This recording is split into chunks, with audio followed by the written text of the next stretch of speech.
Hello friends, नमस्कार मित्रों, स्वागत है आपका केके ऑनलाइन एजुकेशन के इस प्लेटफॉर्म पर। दोस्तों, उम्मीद कर रहे हैं कि आपकी तैयारी बहुत ही बेहतर ढंग से आगे बढ़ रही होगी और आपकी तैयारी को और सरल बनाने के उद्देश्य से हम करंट अफेयर्स की एक नई श्रृंखला लेकर आए हैं, जो एक प्रकार से यूपी पीसीएस प्री के लिए ब्रह्मास्त्र का कार्य करेगी। जैसे ब्रह्मास्त्र अचूक होता है, वैसे ही 13 जून को प्रस्तावित यूपी पीसीएस के प्री एग्ज़ाम के लिए ये करंट अफेयर्स की श्रृंखला होगी। हम अपने इस सीरीज़ में दिसंबर महीने से एग्ज़ाम तक सभी महत्वपूर्ण करंट टॉपिक्स को कवर करेंगे। आप अगर किसी अन्य एग्ज़ाम की तैयारी कर रहे हो या अन्य राज्य के पीसीएस एग्ज़ाम की तैयारी कर रहे हैं तो वहाँ भी आपके लिए उपयोगी होगी। इसलिए आप हमारे साथ बने रहिए और आपको कुछ नहीं करना है, बस करंट अफेयर्स की सारी चिंता को छोड़ देना है हमारे ऊपर।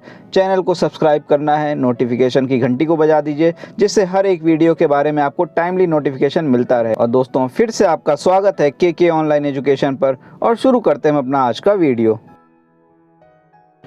दोस्तों, हमारी जो पहली घटना है वह है डाक मतपत्र। जैसा कि आप जानते हैं कि इस वर्ष कई सारे राज्यों में विधानसभा चुनाव प्रस्तावित हैं। असम, केरल, पौंडीचेरी, तमिलनाडु, पश्चिम बंगाल में चुनाव होने वाले हैं।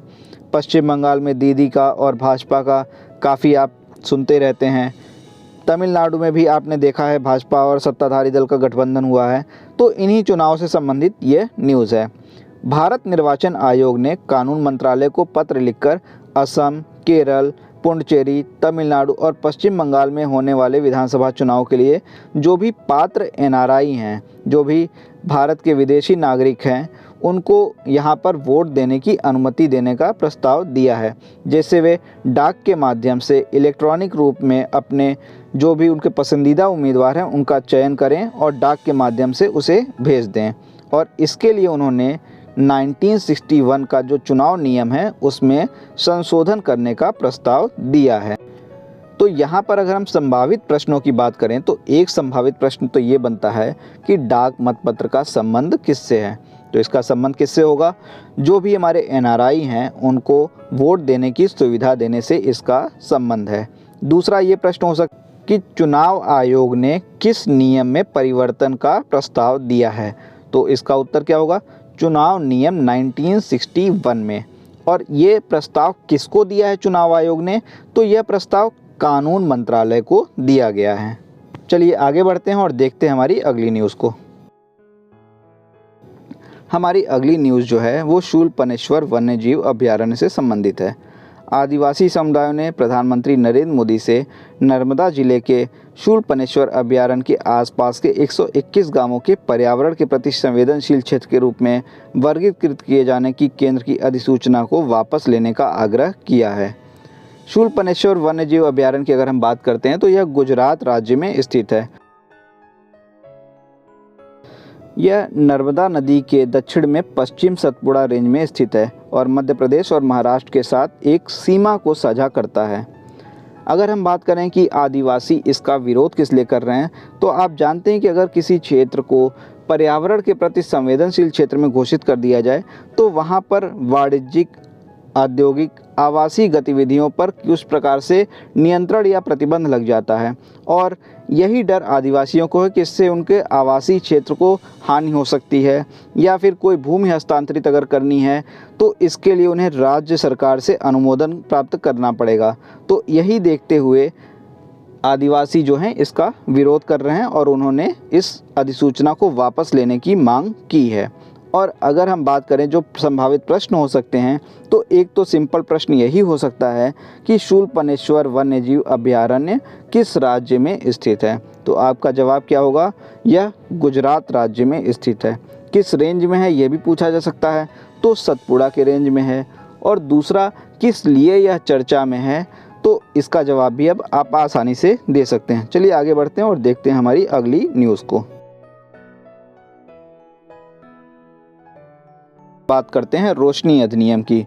जम्मू और कश्मीर प्रशासन ने हाल ही में 2001 के रोशनी अधिनियम के कथित लाभार्थियों की एक सूची की श्रृंखला जारी की है, जिसे अब समाप्त कर दिया गया है, जिसने प्रीमियम के भुगतान के बाद राज्य की भूमि पर अनाधिकृत कब्जा करने वालों को मालिकाना हक दे दिया। तो आपसे एक प्रश्न तो यहाँ पर ये पूछा जा सकता है कि रोशनी अधिनियम किस राज्य से संबंधित है। तो आपका जवाब क्या होगा? जम्मू और कश्मीर से संबंधित है। हालांकि यह इस समय राज्य नहीं बल्कि एक केंद्र शासित प्रदेश है। और किस चीज़ से संबंधित है? तो भूमि पर अनाधिकृत कब्जे से संबंधित है। आइए आगे बढ़ते हैं। जम्मू कश्मीर के उच्च न्यायालय ने हाल ही में एक आदेश दिया था, जिसके बाद में इस अधिनियम को रद्द कर दिया गया और रोशनी योजना के तहत हस्तांतरित भूमि को भी पुनः प्राप्त करने का फैसला प्रशासन के द्वारा किया गया था। 2014 की अपनी एक रिपोर्ट में सीएजी ने इस योजना को 25,000 करोड़ रुपए का एक घोटाला करार दिया था, जिसके बाद अक्टूबर 2018 में तत्कालीन राज्यपाल सत्यपाल मलिक ने संभावित रूप से इस रोशनी अधिनियम को निरस्त कर दिया था। जिस समय यह योजना शुरू की गई थी, इसका उद्देश्य पनबिजली परियोजनाओं के लिए संसाधन को तैयार करना था, जिस कारण से इस योजना को रोशनी अर्थात लाइट अधिनियम कहा गया था।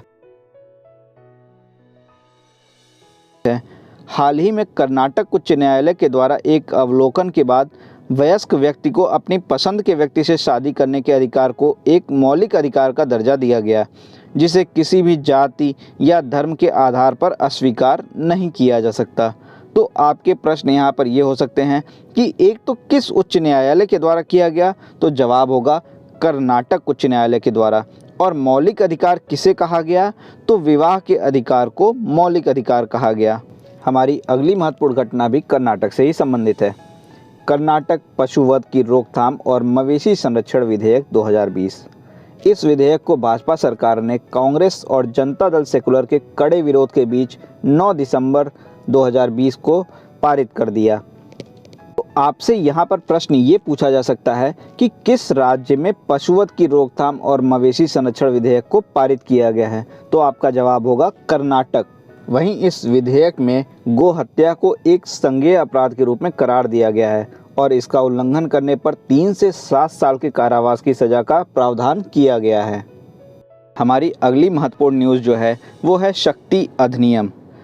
महाराष्ट्र में महिलाओं और बच्चों के खिलाफ अपराध पर अंकुश लगाने के लिए राज्य के मंत्रिमंडल द्वारा 2 मसौदा बिलों को मंजूरी दी गई, जो बलात्कार, एसिड हमले और बाल शोषण के जघन्य मामलों में मौत की सज़ा का प्रावधान करते हैं।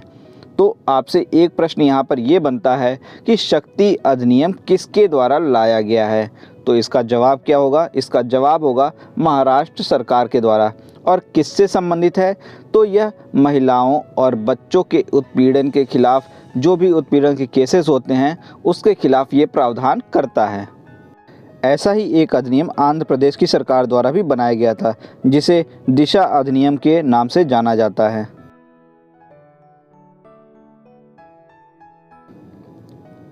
अगली हमारी जो न्यूज़ है वह विश्व अल्पसंख्यक अधिकार दिवस से संबंधित है।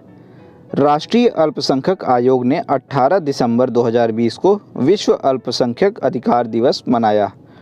इस दिन को अल्पसंख्यक अधिकार दिवस की तरह से मनाने का फैसला 1992 में संयुक्त राष्ट्र ने लिया था और भारत में भी उसी वर्ष अल्पसंख्यक आयोग की स्थापना की गई थी।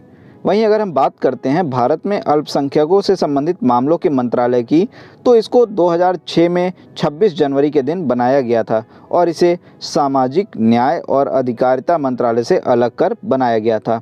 तो प्रश्न यहाँ पर एक तो ये हो जाता है कि भारत में अल्पसंख्यक आयोग का गठन कब हुआ था? तो 1992 में हुआ था। विश्व अल्पसंख्यक अधिकार दिवस कब मनाया जाता है? तो 18 दिसंबर को मनाया जाता है। और संबंधित मंत्रालय की स्थापना कब की गई थी? तो 26 जनवरी 2006 को की गई थी। और किससे अलग किया गया था इस मंत्रालय को? सामाजिक न्याय और अधिकारिता मंत्रालय से अलग किया गया था। दोस्तों, उम्मीद है आपने सभी प्रश्नों को नोट कर लिया होगा, सभी तथ्यों को नोट कर लिया होगा।